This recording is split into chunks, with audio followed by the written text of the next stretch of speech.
মসজিদে নববীতে যখন নামাজের আযান হয়ে যেত, সমস্ত সাহাবায়ে কেরাম সকলেই দুনিয়ার ব্যস্ততা ছেড়ে দিয়ে নামাজের জন্য মসজিদে হাজির হয়ে যেতেন।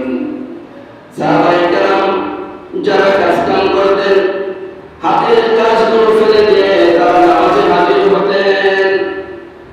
অনেক সাহাবায়ে কেরাম তারা গরিব ছিল, অসহায় ছিল, যারা বনে জঙ্গলে লাকড়ি কেটে কেটে বাগান থেকে গাছ কেটে বাজারে বিক্রি করে তারা নিজেদের জীবিকাগুলা তারা নির্বাহ করত।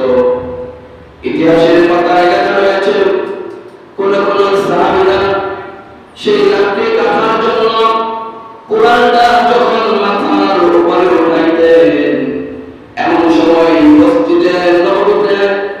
মসজিদে নববী থেকে আযানের সুর ভেসে আসতো। আযানের ডাক শোনার সাথে সাথে, আযানের আওয়াজ শোনার সাথে সাথে হাতে রাখা সেই কোরআনটা আর সামনের দিকে আনতেন না, পিছন দিক থেকে কোরআনটা ফেলে দিতেন, পিছন দিক থেকে কোরআনটা ছুঁড়ে ফেলে সমস্ত কাজ কাম ছেড়ে দিয়ে